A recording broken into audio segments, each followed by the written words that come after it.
When you look at a map, it is easy to picture the Panama Canal as a flat, continuous ditch carved directly through the land, allowing the Atlantic and Pacific Oceans to seamlessly mix at sea level.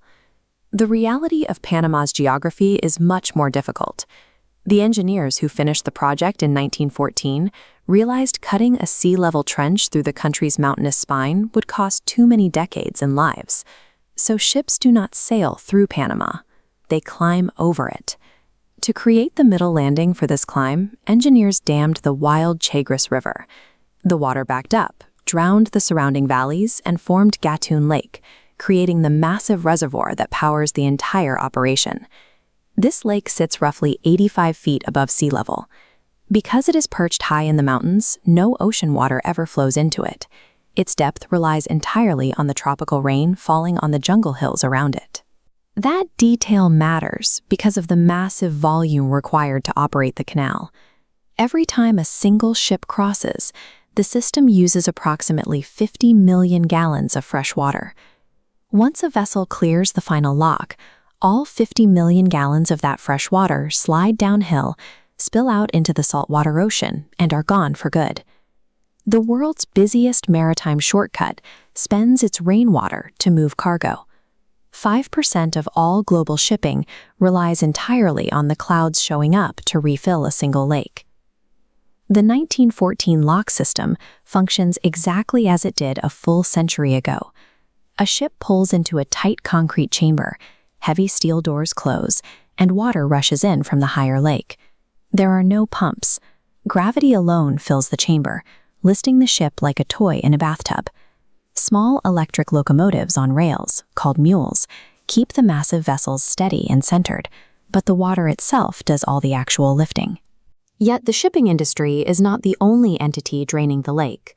Gatun Lake also serves as the primary drinking tap for millions of local Panamanians, including the dense coastal populations of Panama City and Colon. In a generous rainy season, a single finite reservoir can provide billions of liters of water to both thirsty customers. When the rains fail, someone has to go without. In the middle of 2023, an El Nino climate pattern settled over the Pacific. The surface ocean warmed, and rain over Panama effectively switched off. Total rainfall across the canal's watershed plummeted 30% below the historical average.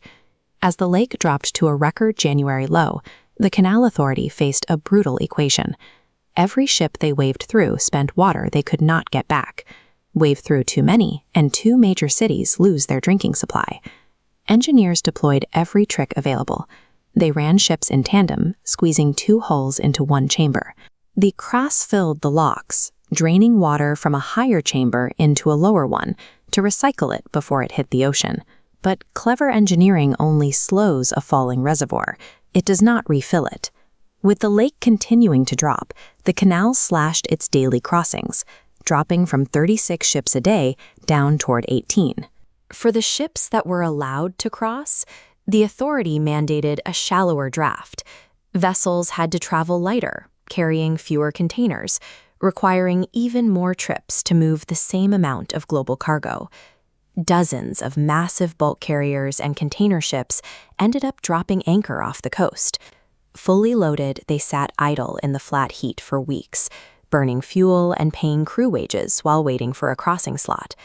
Space became so scarce that the right to cross turned into a bidding war. One company paid nearly $4 million in a canal auction just to skip the line.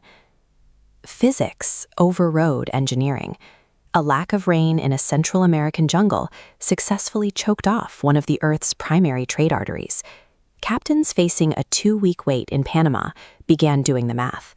The obvious alternative was to steer east and take the world's other great shortcut. But that same winter, the Suez Canal was facing its own crisis. Attacks on vessels in the nearby Red Sea made the route dangerously unpredictable, forcing many commercial fleets to avoid it entirely. With two major shortcuts failing simultaneously, the maritime industry reverted to a pre-industrial detour, sailing all the way around the southern tip of Africa.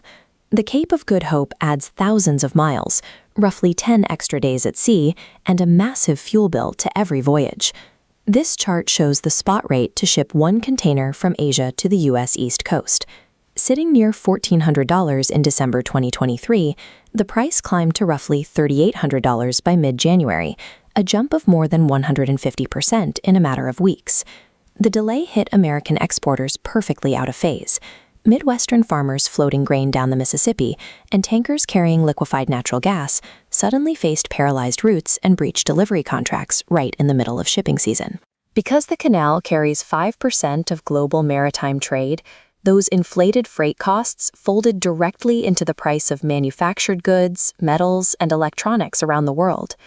Researchers who studied the 2023 drought found that the low water wasn't caused by a new permanent climate shift.